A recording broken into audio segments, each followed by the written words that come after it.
Hey guys, this is the FANA Fan Podcast. I'm Ben. And I'm Topless, and for all you granddaughters out there, this podcast is for you. And tonight we bring you a special one-off episode. We're delivering our opinions on the European Super League.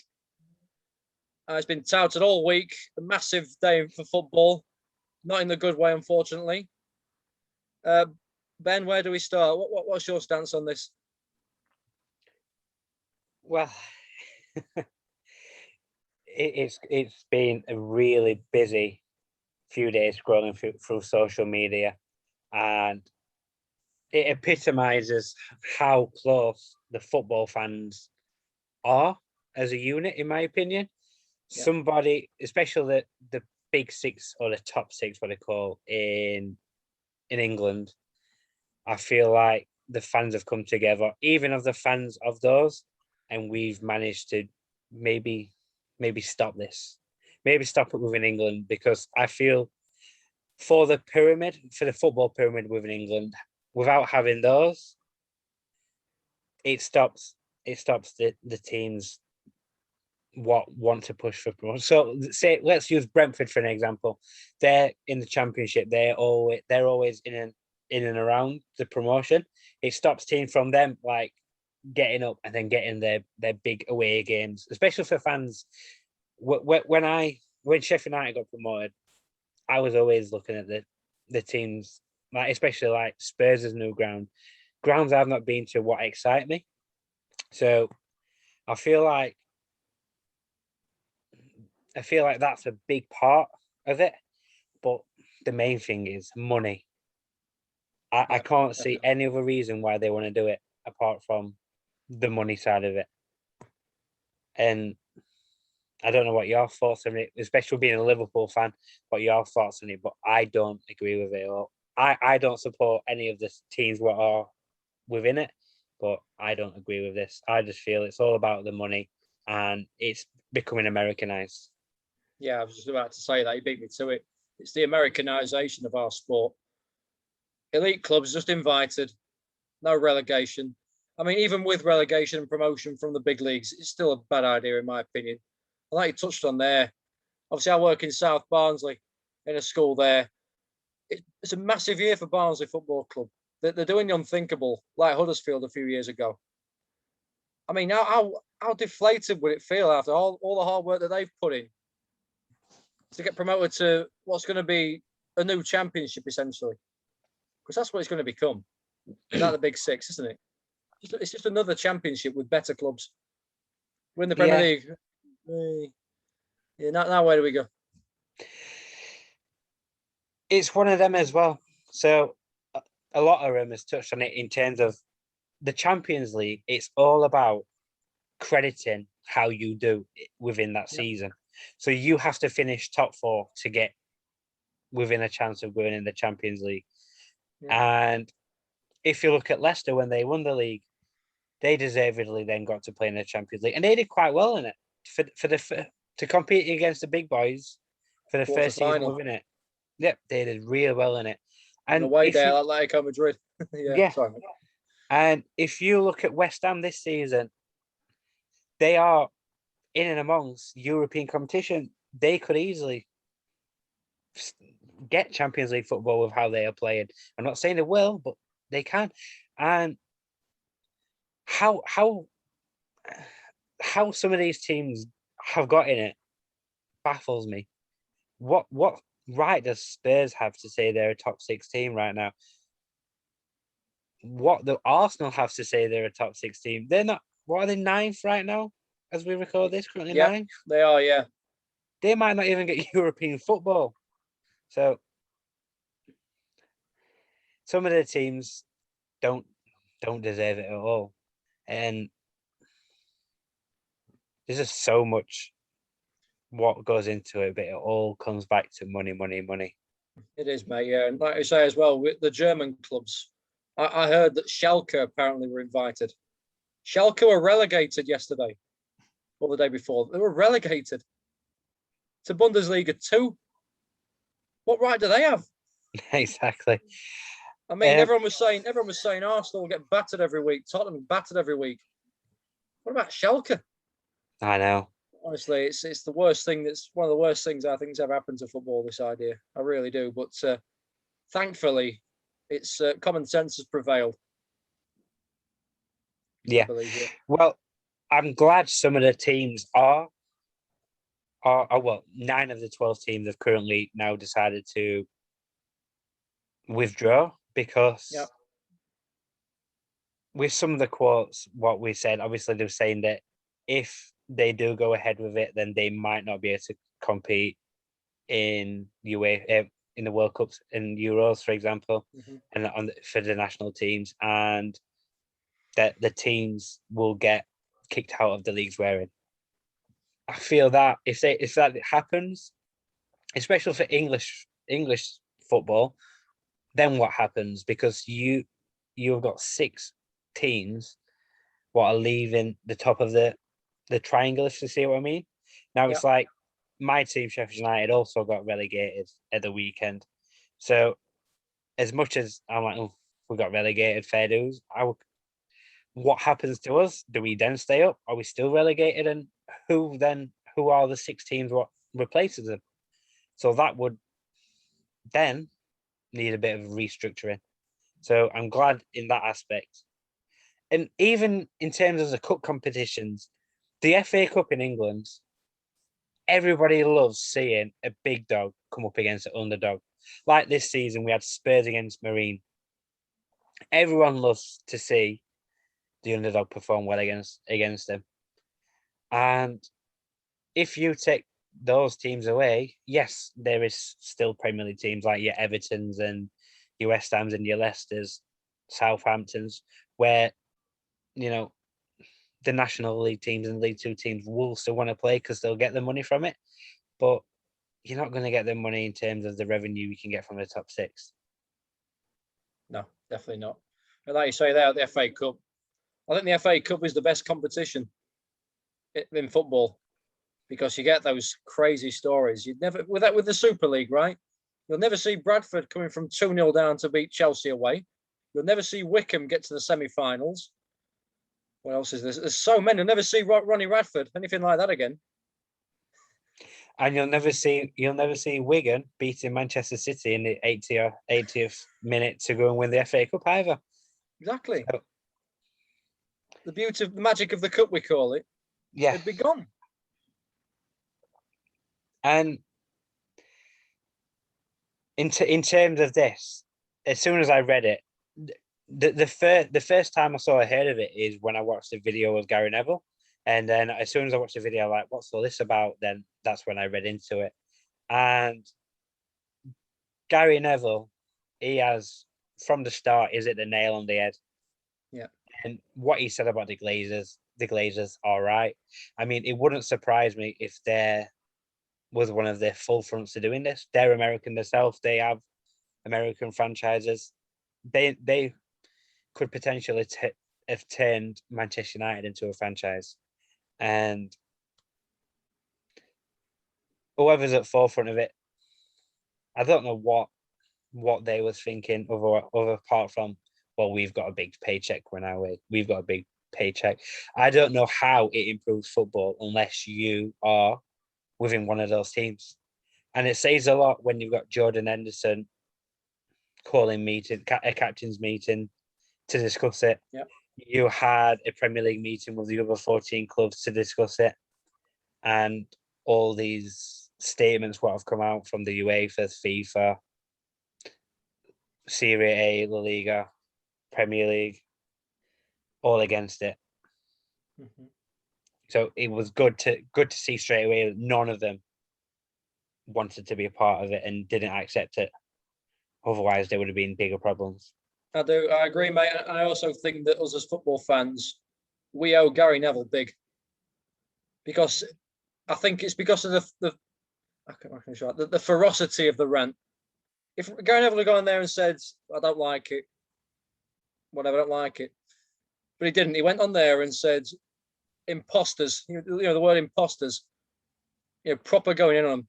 If he hadn't have done that, I think it would have gone ahead. Because if fans say, "Oh, we don't like it," whatever, then there's nothing. That's just powerless. We're powerless to those owners. Because we've gone out there, every one of the top 6 clubs has gone and put banners outside the ground. I think that's what's done it. And obviously Chelsea fans last night, Petr Cech, hats off to you. We owe him big as well.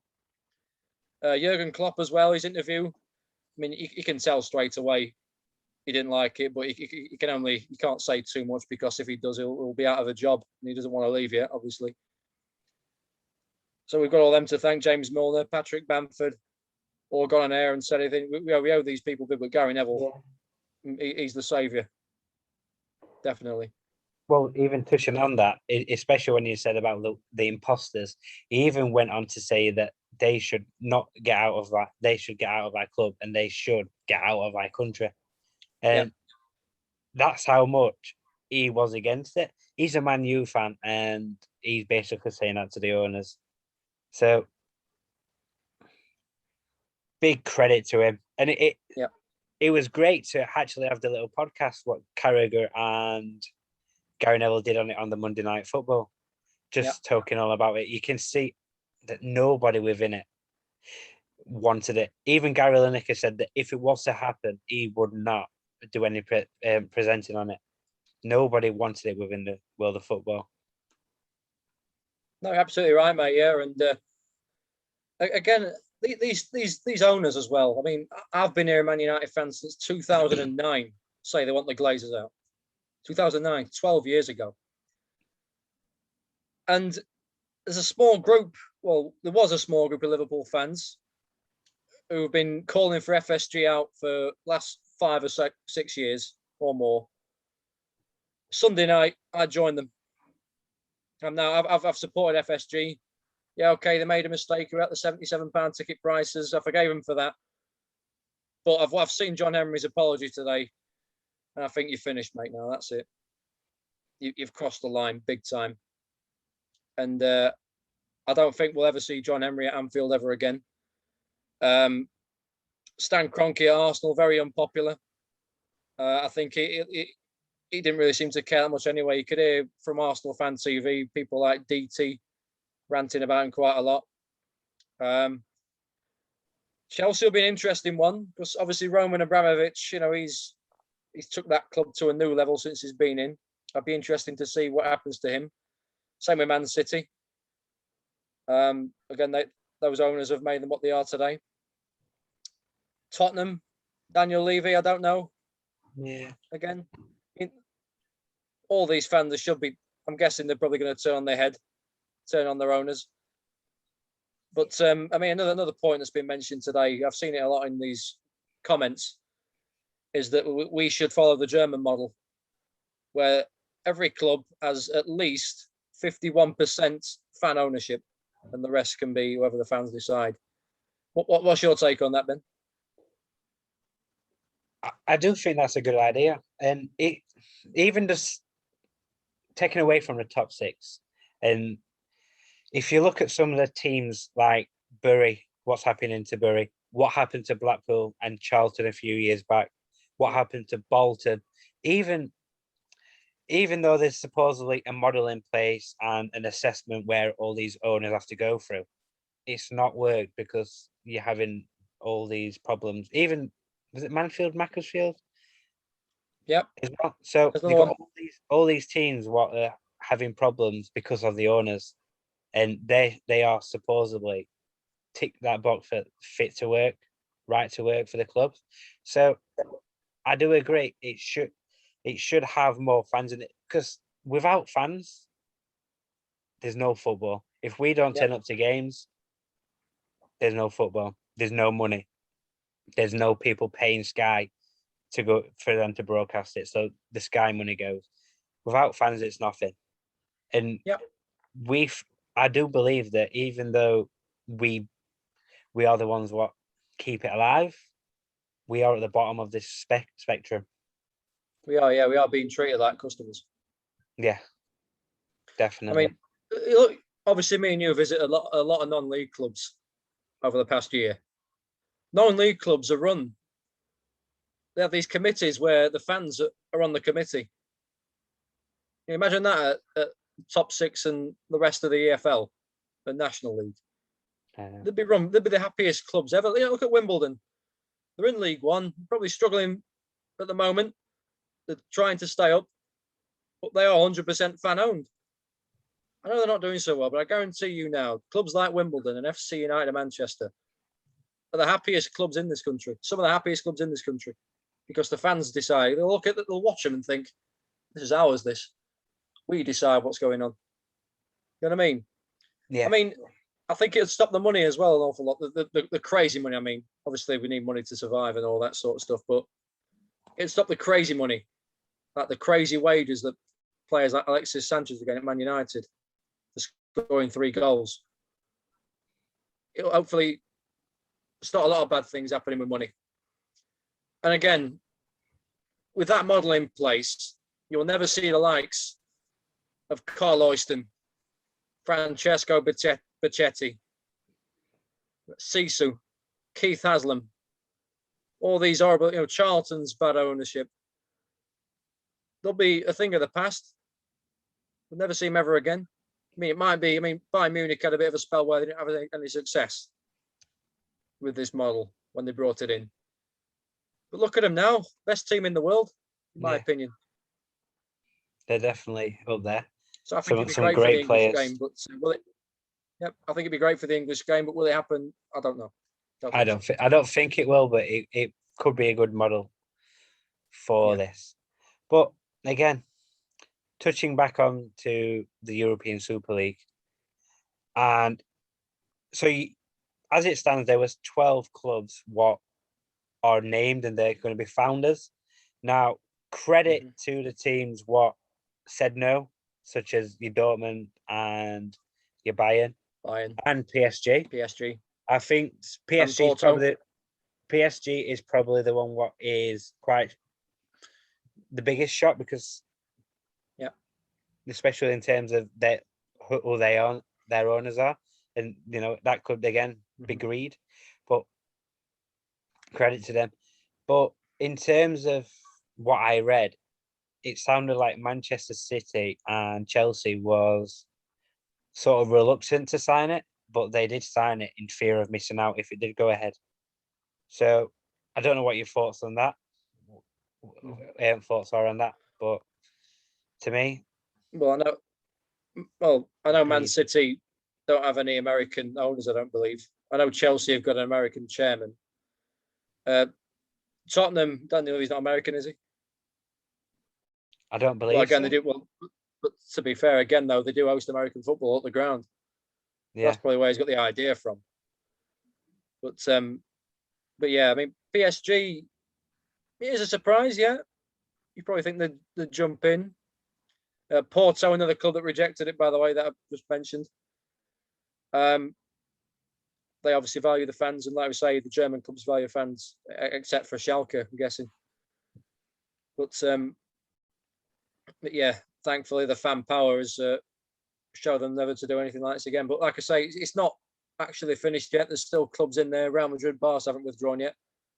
Atletico Madrid have.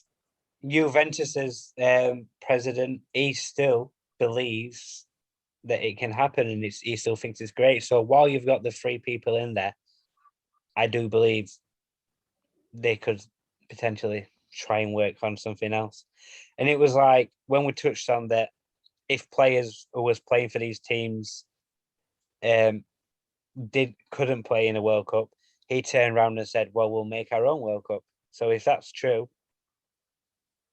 are you now creating a franchise which is going to rival football and rival UEFA and rival FIFA? Yeah, you're right, mate. Absolutely. And with the way, would you follow the Super League, honestly, when it's so, it just get boring after a few years, wouldn't it? Like, oh, yeah, we might win it. Yeah, whatever. Oh, we can't go down in the Super League now forever. Boring. And what I don't get is, now I understand Jurgen Klopp had nothing to do with this, right? But how much has Jurgen Klopp mourned this season about having to play midweek and then at the weekend and not having enough time to rest? So if they wanted to play within the European Super League and continue within the league and continue with the cup competitions with it, near enough every week you would be playing Saturday, Tuesday.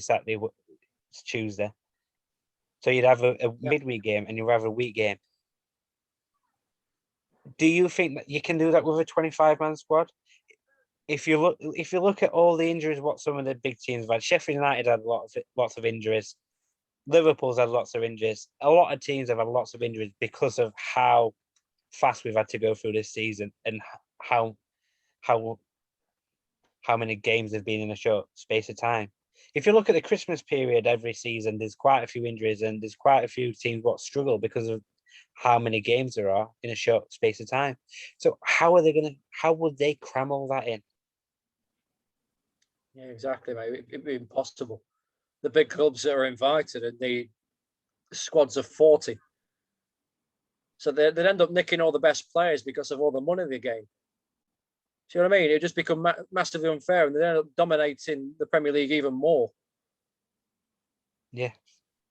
You know, And it's absolutely, it'll destroy the game, honestly. And I'm really disappointed, especially with John Henry as a Liverpool fan. I didn't think he'd do this because I've noticed why I've stayed FSG for so long was because he actually apologised after the F77 thing. All right, my bad. He's extended Anfield, which we wanted. I didn't think he'd be a part of this, but one rule in all walks of life: never trust a billionaire. Yeah. And again, it's all about the money because you are going to have each founder of the club is there every season. So JP Morgan's giving 3.5 billion, which is going to be split between those. Just think of that. I can't think of how much at the top of my head that is for each club, but it is a lot of money. And you're going to be guaranteed that every season because there's no promotions or relegations. And again, how do these 5 teams get invited to it? Is that going to be based on merit? Is that just going to be based on, oh, well, we want to invite you this year? And what would this be to play for in the Premier League? If you're sat, say, 10th in the Premier League and you're 6 points off from 4th, for example, and we're that close, week in, week out, you'd be trying to win games, trying to get to this top 4. If only in the Premier League you have just a title to win and you're miles off that and just at 10th, what are you going to play for towards the end of the season? Those players, they're probably going to end up on the beach area because they haven't got anything to play for. The competition of Europe will have gone. It will have. In terms of that. I mean, let's say it did happen, and the 6 teams went. Who wins the Premier League? It's got to be between Leicester and Leicester. Everton, maybe, but it's probably Leicester. Can one of those teams dominate it though?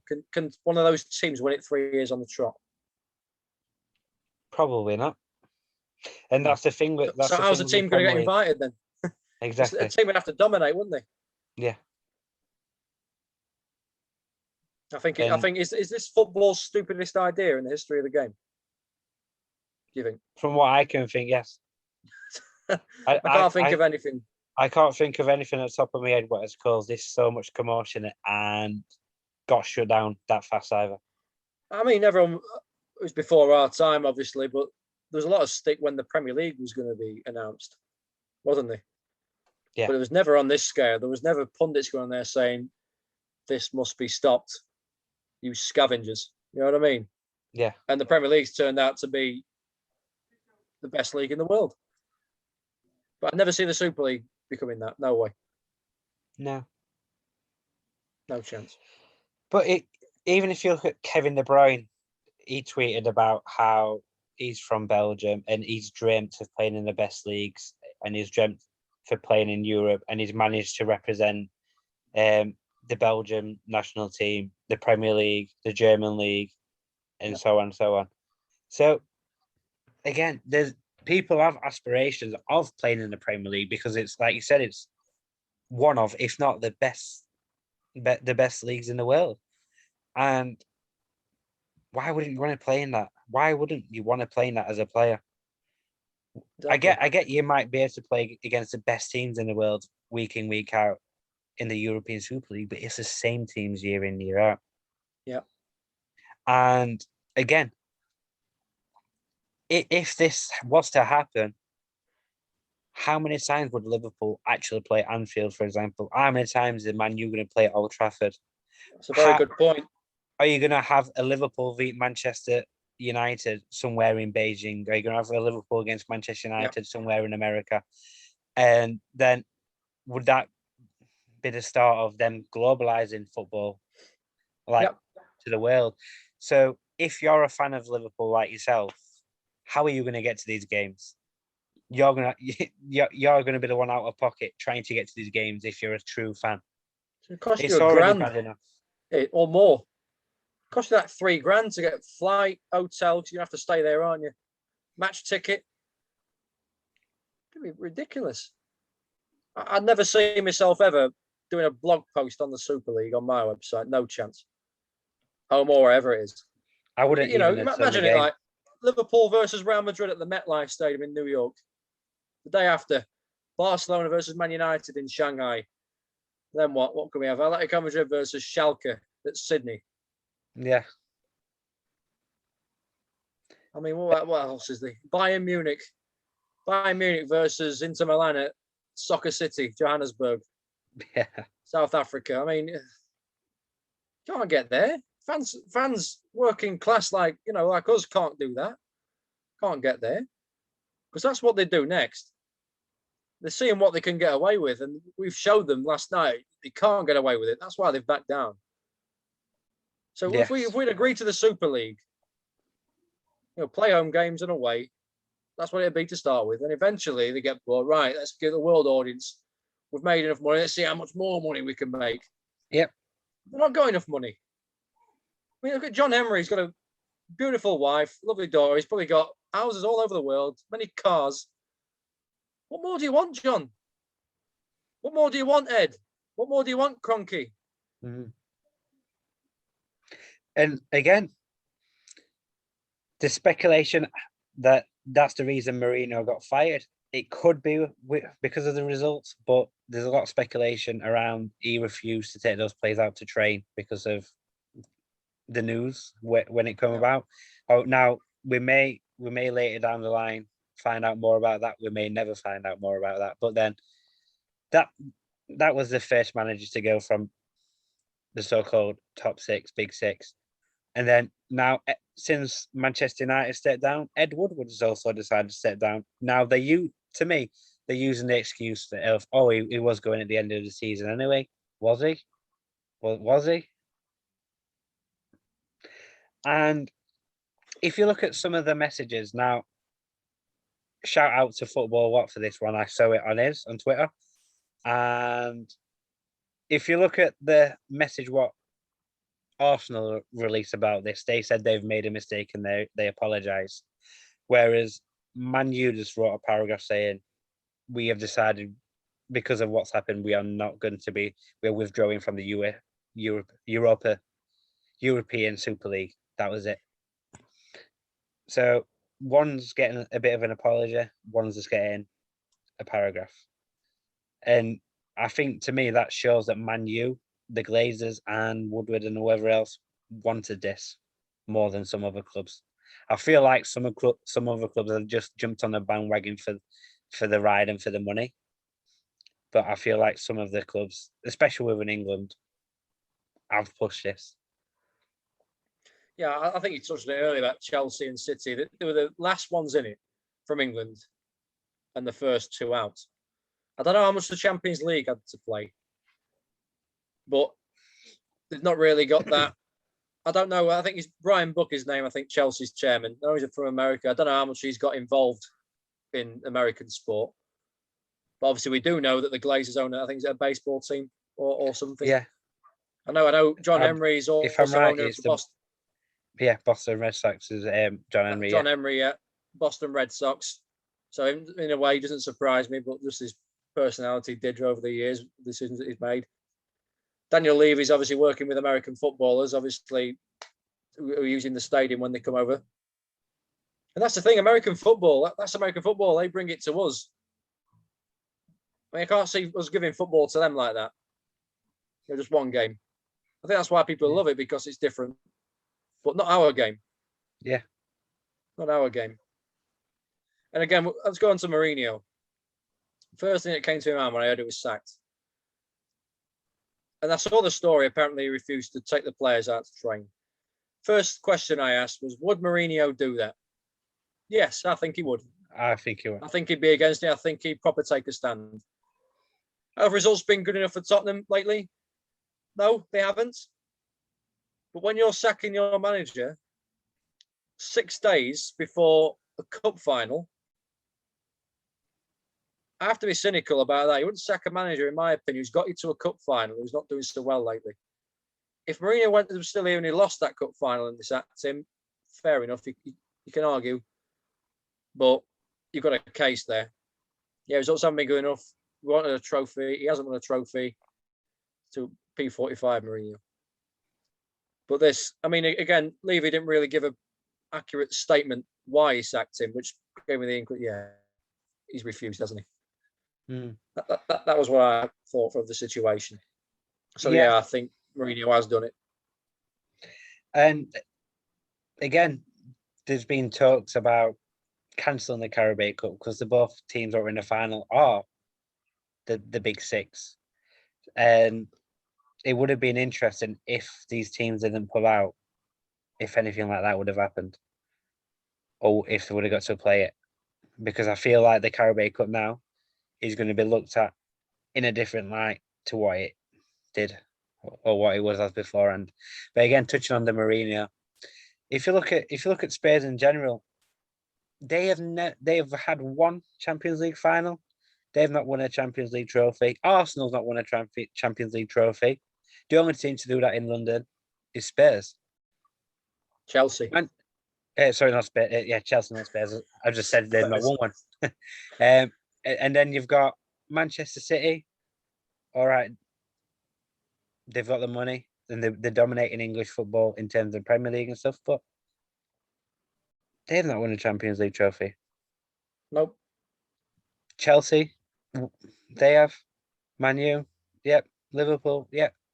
I can understand those. Forest, yeah. Yep. Aston Villa, yeah. Yep. Celtic, yep. And I mean, when you look at the top six in this country, who are the top six in this country in terms of everything, history, the lot? Man United, Arsenal, Liverpool. Who's next? Leeds, Villa, West Ham. In terms, it's probably got to be Leeds, Villa, and Forest, in my opinion. But yeah, okay, could argue that, but I'd say West Ham as well, personally. Fan base, history, yeah. But no disrespect, again, I'd probably say Leeds, West Ham, Forest. I'd say Villa after that. But then, what Villa's done in terms they invited. Yeah, you know, and again, Gary Neville touched on how would people like Bill Shankly react to this? How would people like Fergie react to this? My personal favourite, how would Cloughie react to this? You know what I mean? I'd love to see that. Cloughie especially, that'd be hilarious, but they wouldn't stand for that, would they? No. Imagine, this was in the 90s. Blackburn Rovers. That Jack Walker wouldn't have stood for that. And again, I have to say as well, mate, I don't think it's over yet. I think the fans have still got a job to do in terms of, because there's still clubs in it. I mean, I'm talking about the fans of Real Madrid now and Barcelona and Juve. I mean, I did get word that Juve's chairman stepped down last night. Obviously, I don't know how true that is because I've even seen he's still there today. Whether it was a fake story or not, I don't know. But this was mentioned in 2009 by Florentino Perez, just after he signed Ronaldo and Benzema that year. So who's to say this won't come round again or in a different sort of format that would lead to it? It could do. It's a major battle that we've won here in England. It's time for the fans in Spain and Italy of Barca, Real and Juve now to step up, I think. Show your chairman how much you really don't want it. Now, Because we've done our bit now in England. we have done our bit, and it in terms of Juventus this season, they're not going to win Serie A. It's looking more likely that Inter Milan's going to win it. So, Yep. yes, they've dominated it, but Juventus got knocked out of the Champions League quite early on this year. Yep. Real Madrid, who've dominated it year in, year out, will they win it? And they can. And then Barcelona, look at how many times they've messed up. Lost to PSG, lost to Liverpool with a big 3-0 lead. They're out of it. They're not in the semis. Chelsea, they're in it. Liverpool not in it. Manchester United didn't even get it out of the group stages. They're now fighting. Istanbul. They're now fighting for the Europa League. Yeah. I mean, Arsenal as well are a shadow of what they used to be. Yeah. I can remember as a kid, in school, I've got Liverpool's got Arsenal this week, and you think, Thierry Henry, Bergkamp, Perez. Now, when I know we've got him, I think, 3 points. Every time. Played a few weeks ago at Emirates. Easiest 3-0 we've had in years, I think that. It's not only that as well. It's when you've got the Super Sunday and you've got Liverpool v Man U and you've got all this hype around this football game, and then because you've got two teams what don't want to lose, 0-0. Yep. The most boring game of the season, 0-0. How many 0-0s or how many boring games are you going to see in this European Super League because they want to win? Or what did they win? Because how many games you got to play till you get to this group stage or out of this group stage into the knockout? It just seems so long-winded, and it seems like it's going to take the full season itself. So you hit the nail on the head there, mate, as well. But I think the big games this season have been poor. But for me, I think the fans have played a part in that with them not being there. With no fans being there, I don't think that's helped at all. Because normally big games always have goals. There's always that bit of quality that will get you a goal. Yeah, I know the defences are good, but there's always that bit of quality. Like we see the Champions League, we've not had a 0-0 very often, I don't think, this season. There's been goals. Apart from Liverpool and Real Madrid the other night, obviously, but there's definitely been goals, plenty of them. And another thing I want to mention as well, this is a quote from Florentino Perez. We're doing this to save football. 16 to 24-year-olds haven't got an interest in football. Where's your evidence, Florentino? I've worked that one out. I think he's a very dangerous man in this game, Florentino Perez. Very dangerous man. I feel like he's one of the driving forces of what wants this to happen.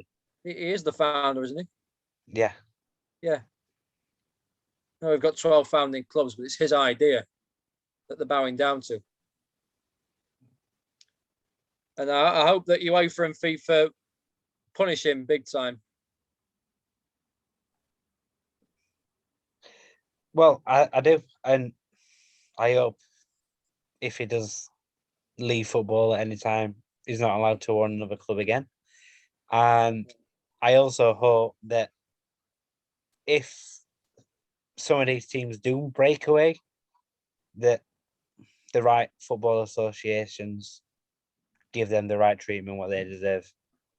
If some of these, like, if the three what do break away, what have not withdrawn yet, just get rid. And like I've tweeted out, if I'm being quite honest, I don't want to give my money to Manchester United, Manchester City, Spurs, Chelsea, Arsenal, Liverpool. I don't want to give my money to them. As much as I enjoy going to watching when Sheffield United's there, I don't like giving them my money. I'd rather the money go to a local non-league side. I'd rather go and spend my £30 elsewhere. You get a lot more for your money. It's cheaper tickets, cheaper beer, cheaper food, a lot more goals, a lot more entertainment. Yeah. you're closer to the players, you're closer to the managers, and you're closer to each set of fans. And if there's one thing I'd say from this is, if you are a fan of one of these top 6 teams in England and you've decided you don't want to watch them right now, go and support a local non-league side. Whether you're... Sorry to bring it in, but last week I went to a game in Bamford. Probably one of the most beautiful places I've ever watched a football match in. I mean, if you've seen the Twitter account Football Backdrops, there's one of them, Bamford. The score that night was 6-3. I'm telling you now, that game could have finished 10 apiece. It was absolutely insane game. And last night at North Gorber, 3-1. Great game. Plenty of action. You see that a lot of time in non-league. So again, I absolutely agree there. Support your local non-league club, 100%, wherever that may be. They'll be grateful that you come. I mean, last night I was walking past the North Gorber managers. I mentioned this on my post last night as well, and they literally looked at me and said, "All right, pal, how are you doing? It's great to have football back in it, mate." And get those chats. You won't walk past, Jurgen, and he'd look at you and say that. Well, not because you wouldn't be able to hear him, but it's that important to focus on the game. So yeah, support your local. You'll have a lot more fun. Definitely. And again, these teams need it more than the top 6. At the moment in time, the lower leagues, they're losing money because they can't have fans in. A lot of their revenue is from fans. There's some, like the Chairman's Cup, what's happening in our area. They are now rescheduling it to try and get the fans in. And well, they have, haven't they? And if they don't get the fans in, there's no point in it happening because they're not going to make any money from it. And they need it. Some of them need it to keep alive. Some of them may need it to keep afloat, and some of them just to keep on top of things. But a lot of these teams have lost money. Yes, the big teams have lost money as well, but all the professional teams at the top will be okay at some point. This could be a matter of life and death for some teams. And the top 6 now are just wanting to get richer and richer, while the poorer get poorer. Yeah, that's just greed. And again, I just want to mention another point here, another example of this greed. I can remember, I don't know his name, but he was on the True Georgie podcast.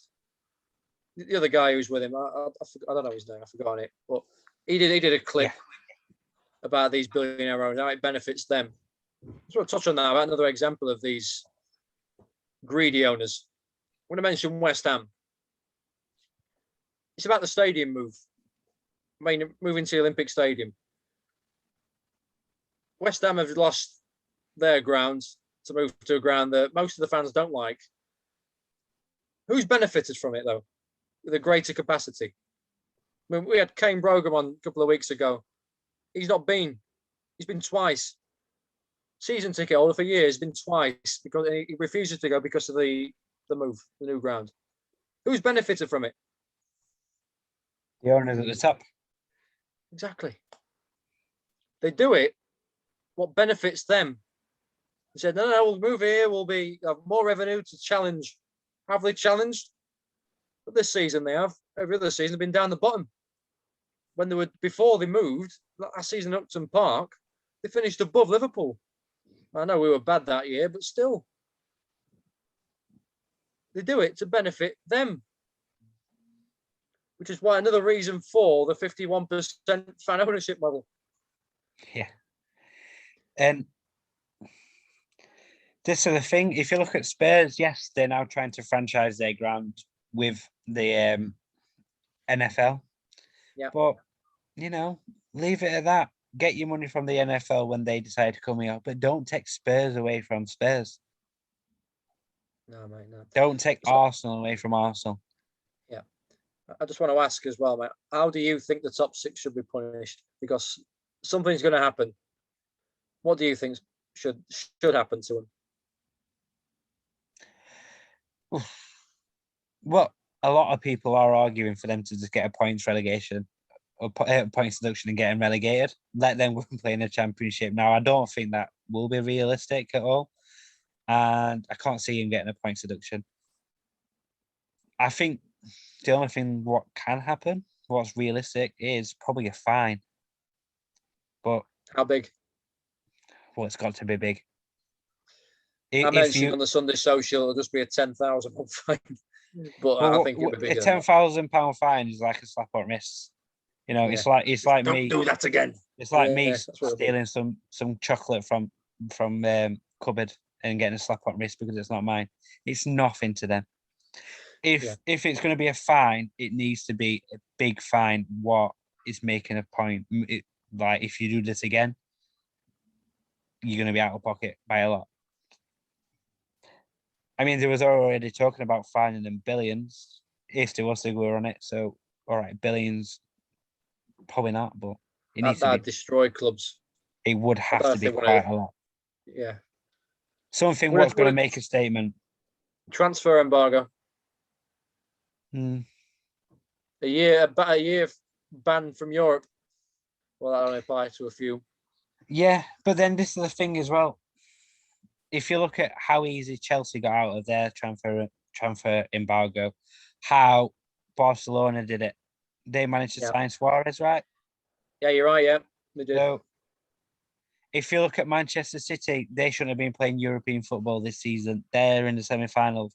So, there's been a lot of times where we've gave these penalties, but then we've gifted them straight back. Yeah, you're right. So, this is all I've been saying. Even though the Premier League said this and the UEFA said that and FIFA said that, I hope it wasn't scaremongering and that they would do it if they had to. Yeah, good point. Get the nail on the head there, Ben. Definitely. If you're going to do it, transfer embargo, it has to stand. Yep. Must stand. And I have to say that for Liverpool as well. Right, we'll finish off with one last topic, and that's going to be Thomas Tuchel. Now, Thomas Tuchel has come out and he's all for the European Super League. What's your thoughts on that? Puppet. Absolute puppet. Did he say why? Because he wants to manage at the best level and he wants to manage it against the best teams. He already is at the best level, Ben. I know. What more could he want? I mean, is the German national team a step up from Chelsea?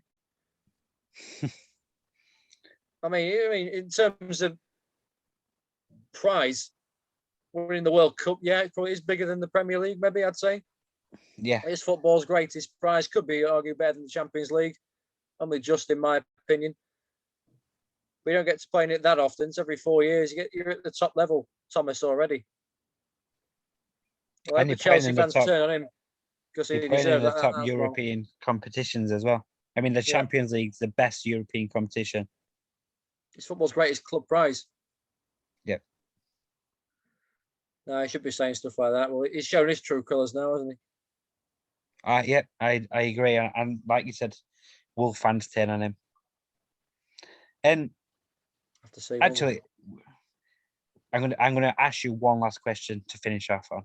So, like we've touched on already, that some fans for 12, 16 years have not liked the Glazers, and they made FC United of Manchester, and you've got the FC Liverpool.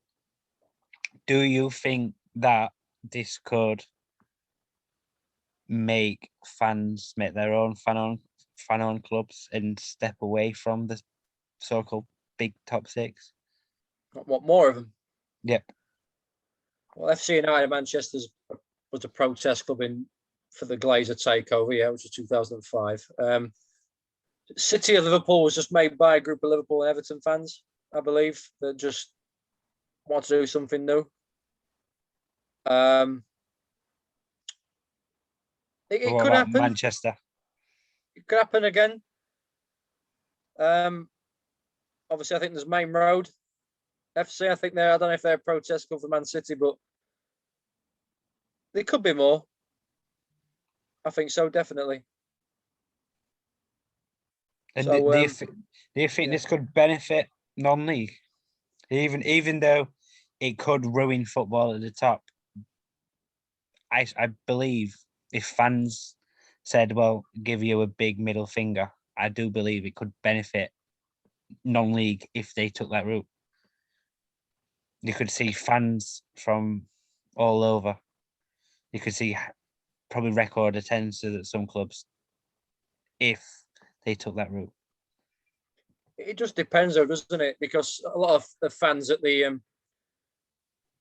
top level of these top six clubs only fans of the Premier League, only fans of football at the top level. So it depends how much they were pushed away. I mean, non-leagues had a growth in fans over the last year because of the lockdown. I'd like to think that it would. To be honest, I'd like to think that more people that want to watch football and would get persuaded into trying it. I don't know for certain if it will do, but I'd like to think it would.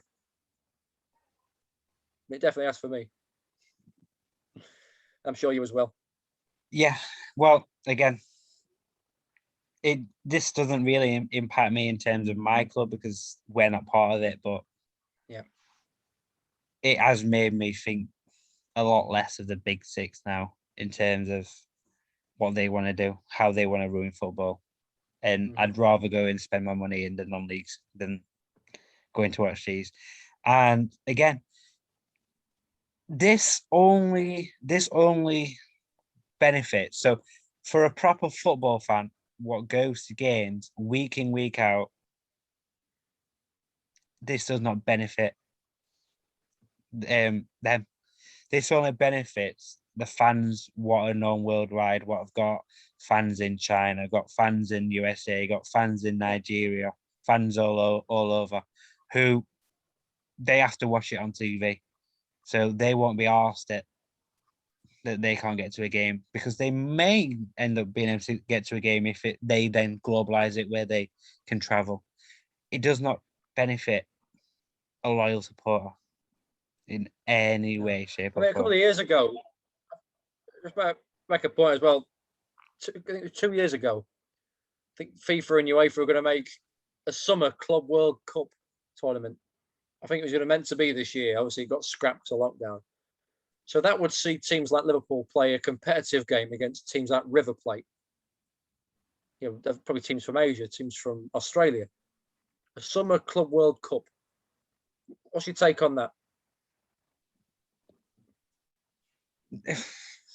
Maybe, yeah, because again, yeah, you have it when the winners of the Champions League go into the competition against the other winners, but it would be good to see something like that. But it's going to be one of them. How do you qualify for that? Do you have to finish in a certain position within your? Yeah, I think it was like league winners, Champions League winners, so MLS winners, Copa Libertadores winners, that sort of thing. It would be good, yeah. But then again, fixture pile up. You're getting extra tournaments. Yeah, for finishing the top. It's another prize for you, which is good in terms of motivation and stuff like that. But I guess you have to qualify like you do for the normal World Cup. But that would again probably be the same teams year in year out, especially for some leagues. Yeah. Now the Premier League may change a little bit, but if the French league's going to be the winners, that will more than likely be the same. The German league more than likely will be the same. Yeah, maybe even Italy as well. Yep. So La Liga will be the same three, I'm guessing as well. Yeah. Portuguese league, you've got Sporting, Porto. Benfica's not really doing that well this year. No, but they'll be there or thereabouts. Yeah. Even if the Belgian league, you got Anderlecht, what will probably win it. So, again, it would be good at the start, but I feel like it's just going to be the same teams year in, year out. Yeah. Right. So, to finish on, finish off on, what thoughts do you have overall as Europa Super League, and what do you think should happen overall to it? I think it's the most stupidest idea there's ever been in football. That's all I've got to say.